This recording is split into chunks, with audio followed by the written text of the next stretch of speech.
Hai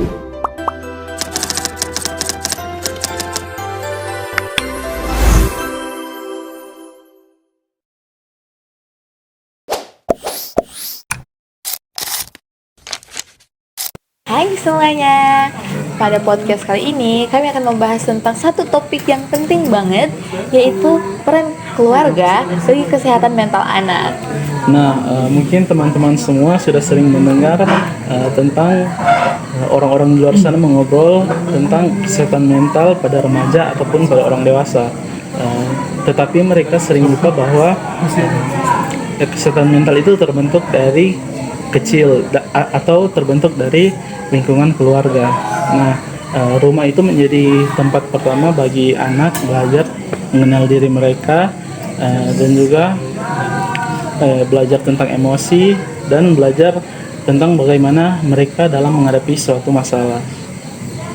Ya, benar banget sih. Soalnya banyak juga penelitian yang bilang kalau misalnya anak yang keluarganya itu hangat sama suportif itu lebih bisa untuk mengenali stres, terus tekanan hidup. Ya. Nah, makanya pada episode kali ini kita bakal bahas lebih dalam lagi untuk pemahaman kita agar lebih mendalam lagi tentang peran keluarga bagi kesehatan mental anak. Jadi yuk kita mulai. Nah, tapi sebelum kita bahas lebih jauh, kita juga perlu tahu apa itu kesehatan mental. Nah, kalau menurut WHO, kesehatan mental itu adalah kondisi di mana si anak ini bisa menyadari potensinya, bisa mengatasi tekanan yang wajar, dan juga bisa berkontribusi di lingkungan sekitarnya.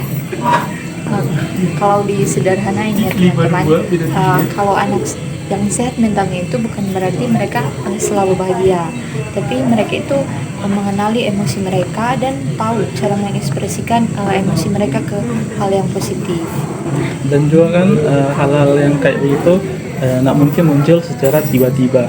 Nah, semua itu terbentuk dari pengaruh terdekat yang ada di mereka atau terutama dari lingkungan keluarga. Nah, contohnya itu seperti bagaimana cara orang tua mereka berbicara dan juga bagaimana cara orang tua memperlakukan anaknya sehari-hari. Nah, jadi salah satu hal yang berperan penting dalam kesehatan mental anak itu juga adalah pola asuh. Nah, kalau menurut Diana Baumgren, pola asuh yang paling efektif itu adalah demokratis, karena demokratis ini itu tetap kayak tegas tapi hangat pembawaannya gitu. Nggak kayak sekedar marah-marah ke si anak, jadi si anaknya juga merasa nggak apa-apa kalau tegas gitu. Ya, bener banget sih.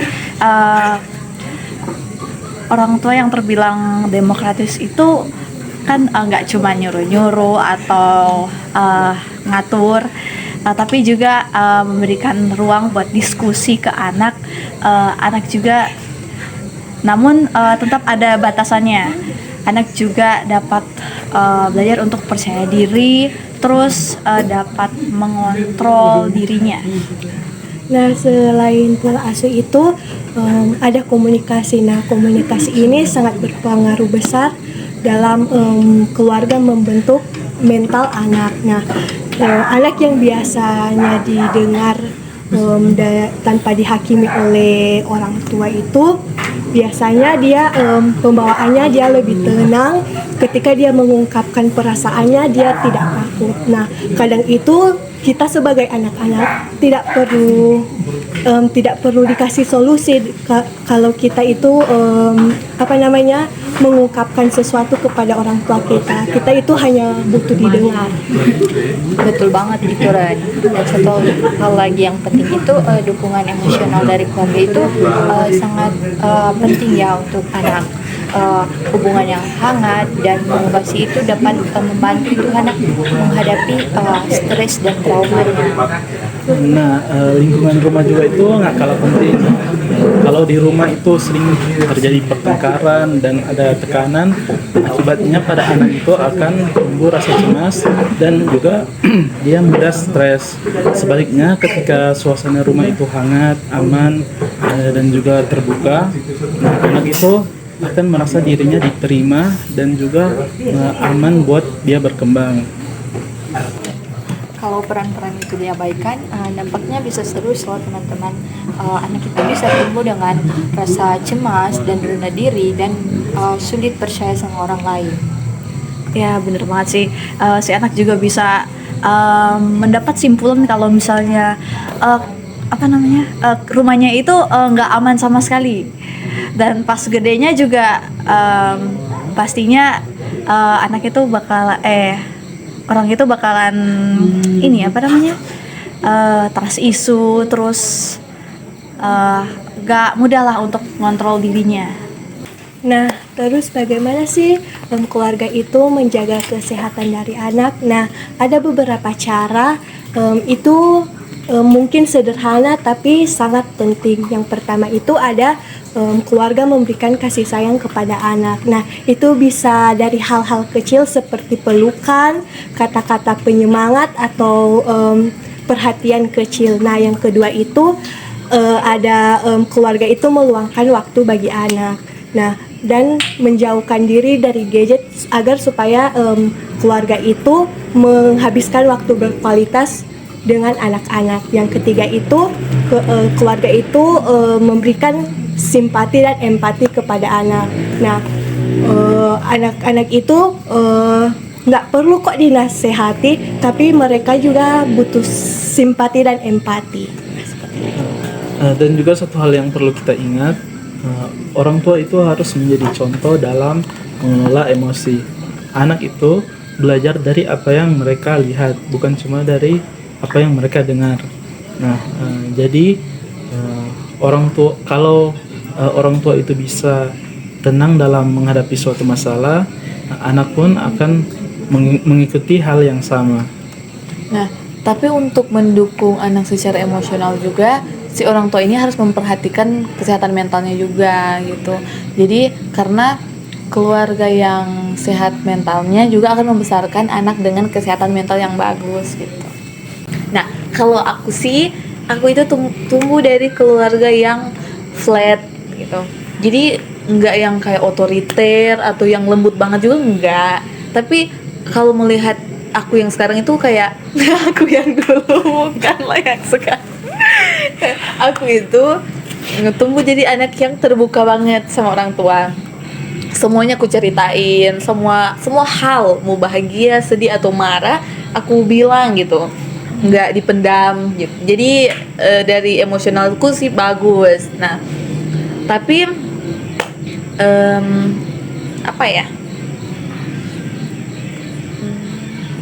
iya, tapi orang tuaku nggak juga yang selalu kayak lembut biasa atau flat banget, enggak. Tapi kalau aku salah ya tetap dimarah, tapi aku kayak kalau dimarah nggak yang kayak sakit hati atau gimana. Makanya aku langsung kayak oh iya aku salah, oke. Langsung sadar dan langsung memperbaiki gitu. Nggak yang kayak jadi anak yang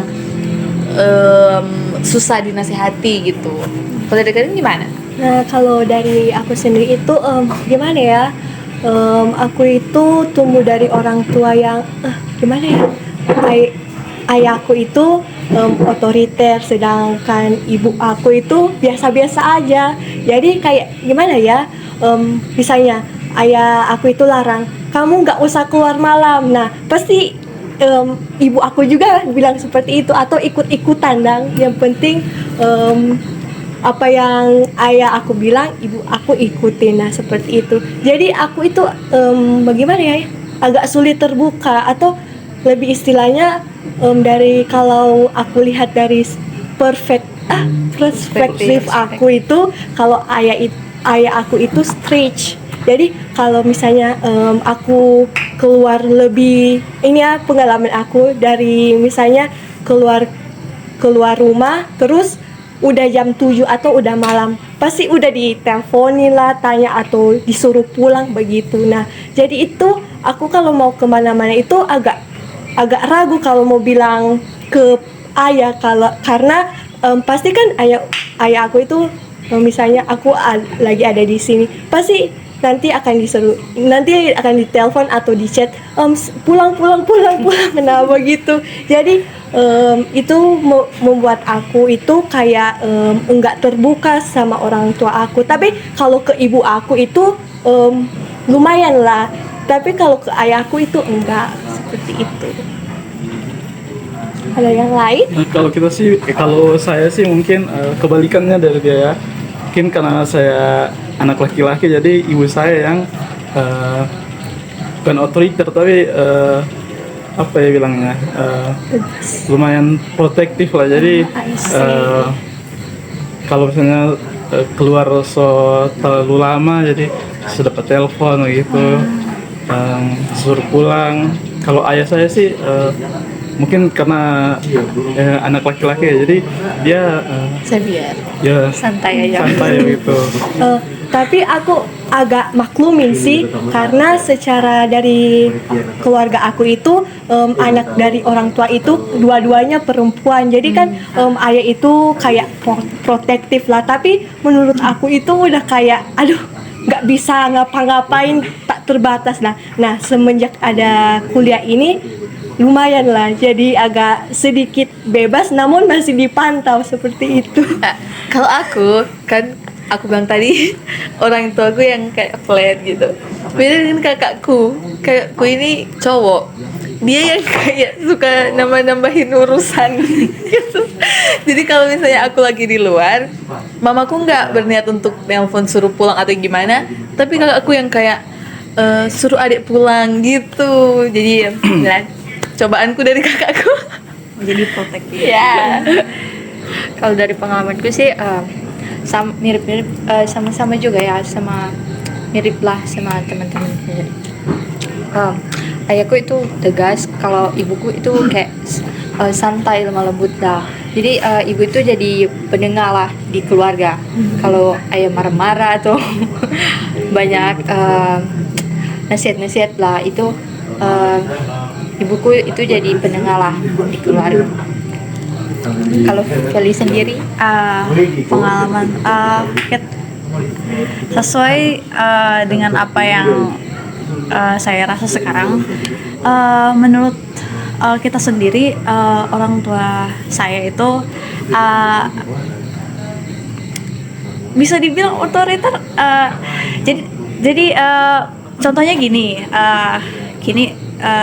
pas dulu kan pernah buat mau keluar sama temen, terus dibilangnya kasih tahu nih ke orang tua, terus ya nggak dibolehin karena ya, tapi bisa dimaklumi juga sih, soalnya lingkungan yang ya sekitaran gitu kurang bagus, bisa dibilang. Aduh, iya, ya gitulah. Oke, jadi bisa disimpulkan di sini kalau keluarga itu merupakan pondasi utama terhadap kesehatan mental anak. Nah, kalau hubungan keluarga itu sehat, atau antara orang tua dan anak itu sehat, bisa jadi pribadi anak itu menjadi kuat, percaya diri, dan penuh kasih. sebaliknya, kalau keluarga itu cuek atau nggak peduli secara emosional kepada anak itu bisa merasa kehilangan rasa aman dan arah dalam kehidupannya.